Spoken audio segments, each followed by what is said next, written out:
FPL TV has very proudly been nominated as Best Fantasy Football Creator at this year's Football Blogging Awards. There's some amazing creators up for the award, but if you think that this channel deserves to win, then please vote for me by clicking the link in the description, selecting FPL TV in the drop-down menu, and then hitting vote now. Thank you so much as always for your support. Warning, this video contains team selection and captain choices which some viewers may find offensive. Hey guys, and welcome back to FPL TV.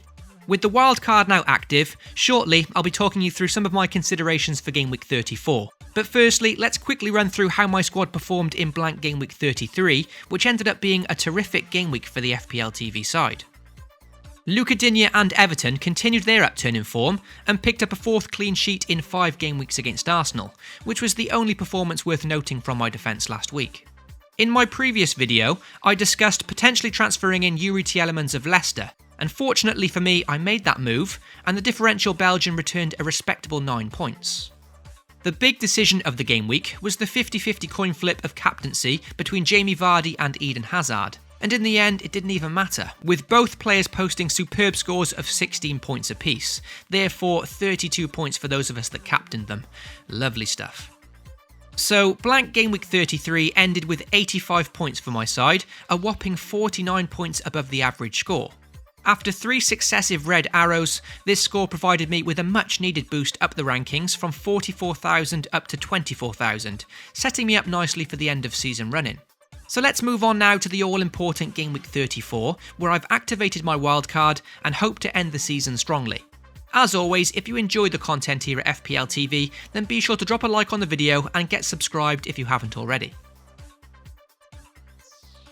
Now, it's important to note that in my wildcard draft, I've taken quite a few high risks, so if you too are on your wildcard, then be sure to pick a team that you're happy with, because this squad may raise a few eyebrows. The big decision I've made in this draft is to purchase both Mo Salah and Sadio Mane despite not having a double game week. It's a very expensive outlay, which of course weakens the rest of my squad, but personally, I'm struggling to look past their single game week fixtures against Cardiff and Huddersfield coming up soon.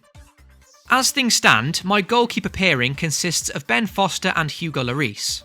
I'm keen to own a Spurs defender this week for their upcoming home fixture against Huddersfield, and Lloris seems to be the safest option from rotation. Both of these goalkeepers then have a double game week in 35, so that should suit me well for using the bench boost chip that week.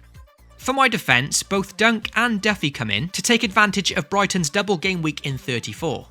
The Seagulls face Bournemouth and Cardiff in back-to-back home fixtures, so I fancy taking my chances on them keeping at least one clean sheet in these next 2.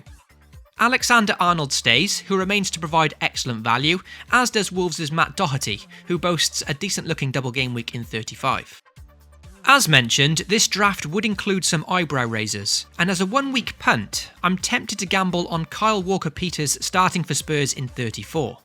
Huddersfield at home just seems to me like a nailed-on clean sheet, so for 1 week, I'm keen to double up on Spurs' defence. Walker-Peters would then become Southampton's Jan Valery next game week with 1 free transfer, with his double game week in mind.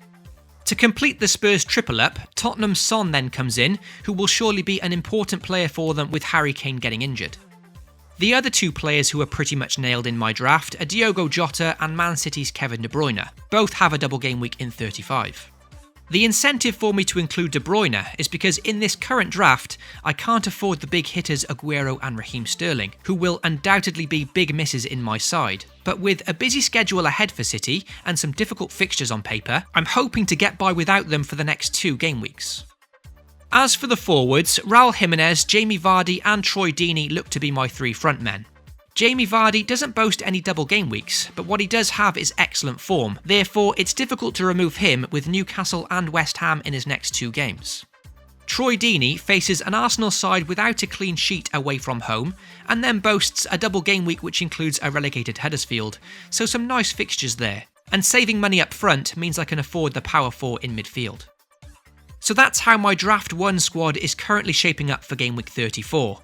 As I said, a lot of high risks here, notably in the form of not buying Sterling or Sergio Aguero. This is without doubt a very risky strategy, and definitely not advisable if you fancy Man City to go big. Of course, there's still some time before the deadline, so I could replace Troy Deeney with Sergio Aguero. I'd then, however, have to make 5 changes in total, which would mean replacing the top 5 players on screen to the bottom 5. Deeney would become Aguero, De Bruyne would then have to make way for Christian Eriksen, Jan Valery would come in for Kyle Walker-Peters, and I'd then have to downgrade Mane and Doherty to get James Ward-Prowse and Willy Bowley. Let me know which option you guys think is best. With my first draft squad likely to be my team come the deadline, here's how I'd line them up for Game Week 34. Walker-Peters would line up at home to Huddersfield as a 1 game week punt. The good thing is, if this punt doesn't pay off and he doesn't start the game, I've still got Alexander-Arnold on the bench to come in anyway, so a more than good enough replacement. As mentioned, I'll be hoping my power 4 in midfield can do the business in the next 2 game weeks, to help fill the void of not owning Aguero or Sterling. My bench this week will include Trent Alexander-Arnold facing Chelsea and 2 Wolves players Jota and Doherty. This very strong bench has the potential to pick up some big points this week, but that's something I have to accept with the view to play the bench boost chip next game week. For the captaincy, there's 3 contenders for me this game week. Son and the informed Vardy look to be the outstanding choices in my squad, but I'd be lying if I hadn't considered Brighton's Duffy in his double game week.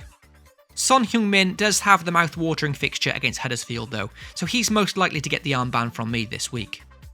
So that wraps up my Game Week 34 wildcard video. Once again, this team is not locked in, and I'll be pondering some changes this evening in the build-up to the Game Week deadline. Good luck to all of you for Game Week 34, FPL responsibly, and I'll catch you all very soon.